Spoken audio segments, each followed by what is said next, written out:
Eu tava pensando, se o carro usa pastilha, então o trem bala. Isso é uma piada bem gostosa. Vou rir de ti. Fala pessoal, tudo bem? Eu sou o professor Luciano Kenji e você está no Cinegel. Você gosta de filme de loucuragem, porradaria, investigação? É tanto adjetivo possível para o filme de hoje. E mais, em um ambiente meio claustrofóbico, fechado, num dos meios de transporte mais eficazes e famosos do globo. A gente vai usar ele como referência para expandir o assunto. Vamos conhecer o trem bala comigo?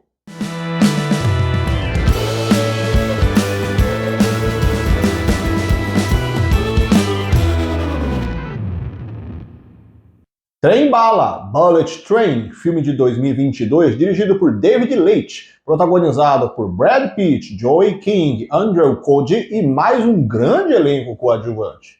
O filme conta três histórias paralelas que se cruzam dentro de um Shinkansen, o trem bala japonês do título.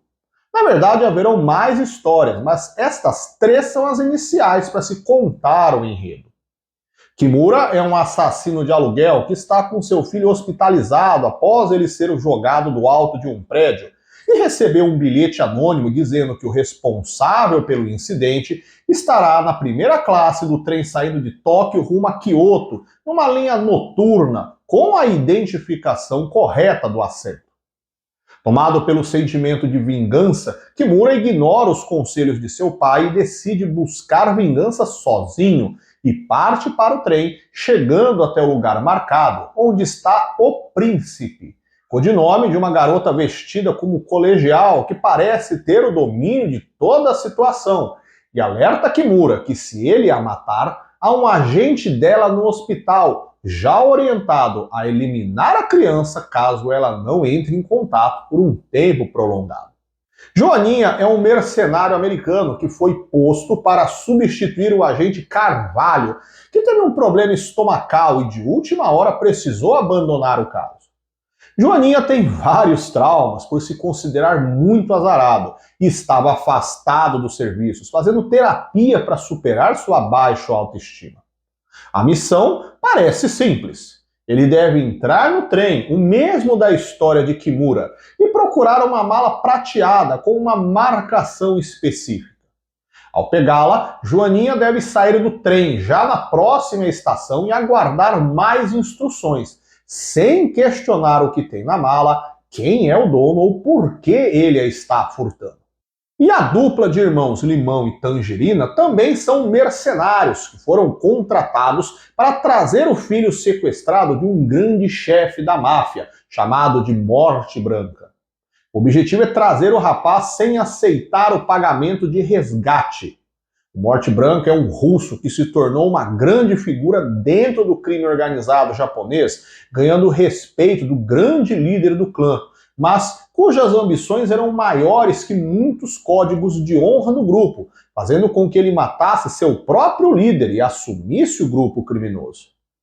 E adivinha onde o filho do Morte Branca, Limão e Tangerina estão? No mesmo trem-bala que todos os demais personagens. As histórias aparentemente soltas irão se entrelaçar numa rede de suspense, piadas e muita sanguinolência. A ambientação praticamente toda do filme se dá dentro de um trem. Na verdade, não só um trem, mas um dos mais modernos e velozes do mundo. Mas o transporte ferroviário em si possui muitos detalhes interessantes que podem ser trazidos para uma análise geográfica. A engenharia ferroviária data do fim do século XVIII, com sua expansão ao longo do XIX, mas os primórdios de seu funcionamento datam de tempos bem mais antigos. Há registros na antiguidade de mecanismos onde se criava uma limitada via de circulação, com um sistema de rodas para acelerar o tempo do transporte. Só que numa época sem puxadores, puxada por tração animal, ou pessoas que realizavam este trabalho braçal em regime de escravidão, você tinha algo bem mais simples. As tecnologias dos trilhos de ferro, os motores que foram ficando cada vez mais eficazes para o transporte de cargas, cada vez mais pesadas, foram se desenvolvendo. Mas na Inglaterra do século XIX se iniciou o uso deste tipo de veículo também para o deslocamento de pessoas. Ainda bem. A queima de carvão mineral é substituída por veículos elétricos e cada vez mais essa tecnologia vai expandindo e ganhando mais pontos positivos. Trata-se de um transporte de grande capacidade de carga, sendo o principal neste quesito no segmento dos modais logísticos terrestres. Pense em quanta mercadoria cabe em um trem. Porra, tudo isso? E quanto cabe em um carro ou um caminhão. É só isso! O mesmo vale para o número de pessoas, que é bem maior quando comparado mesmo com ônibus. É verdade. Há ainda as vantagens de se ter um custo menor, visto que estas viagens em menor quantidade barateiam o custo do deslocamento do montante de mercadorias. Fora que o combustível utilizado, o material utilizado, o processo de manutenção como um todo, são mais baratos também.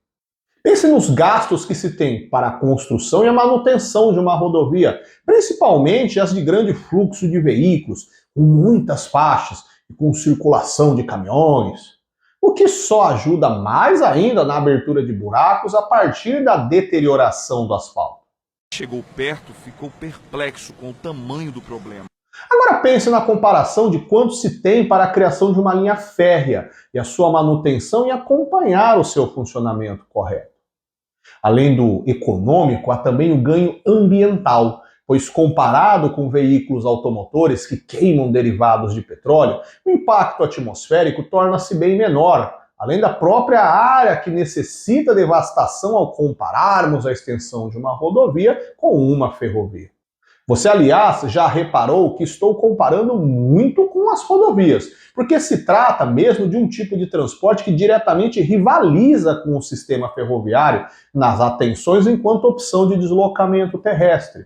Então fica aí a dica para você conferir depois vídeos sobre o assunto aqui no canal, onde eu utilizei os filmes Carros e Carga Pesada. E por fim, uma grande dor de cabeça que todo morador ou frequentador de uma grande cidade tem em relação ao transporte é o congestionamento ocasionado pelo excesso de automóveis. E mais uma vez, ponto para a ferrovia. Este transporte é planejado para que vários veículos em uma mesma linha trafeguem ao mesmo tempo, com paradas sincronizadas e operadas por um profissional que acompanha a macroestrutura, fazendo com que não haja estas paradas promovidas por veículos numerosos parados na via. Inclusive, em muitas cidades, os trens, dando destaque para principalmente os subterrâneos, chamados comumente de metrô, acabam sendo a grande oportunidade de muitos para encurtar o tempo, principalmente nos horários de pico, quando o congestionamento é mais acentuado. Para não acharmos que trata-se de uma grande propaganda perfeccionista do trem e transparecer que ele é uma alternativa perfeita, vamos destacar como pontos negativos a sua menor mobilidade, visto que a limitação destes veículos está restrita a esse traçado, desse tipo de via. Entenda que comparando com um carro, a possibilidade de terrenos onde estes veículos podem transitar é muito plural, podendo um carro se adaptar a estradas de terra, pedras ou paralelepípedo, por exemplo. E os trens também não se adaptam bem às áreas de declividade, necessitando de adaptações com trajetos prolongados, que acompanham a sinuosidade das faces do relevo de forma que se diminua a inclinação. Com tantas vantagens, vemos que trata-se de um tipo de transporte utilizado em vários pontos dos países centrais da economia mundial, mas os países periféricos, como o Brasil, são marcados por linhas instaladas quase que exclusivamente para deslocamento de mercadorias, não se priorizando o transporte de pessoas. A concentração destas linhas de transporte se dá habitualmente nos litorais, mostrando que desde a influência colonial se mantém a estratégia do uso destas vias praticamente só para mercadorias, ligando as áreas produtoras até os portos. Falar do sistema ferroviário no Brasil demanda ainda uma ligação com o histórico político, que está diretamente conectado à expansão rodoviária. Mas isso é assunto para um outro vídeo. Eu tô passada, chocada. Meu Deus! E aí, você já conhecia esse filme? Deixa o seu comentário aqui. Curtiu? Dá um joinha se você gostou do vídeo. Compartilha com seus amigos. Já se inscreveu no canal? Eu te espero no próximo vídeo. Até mais. Tchau, tchau.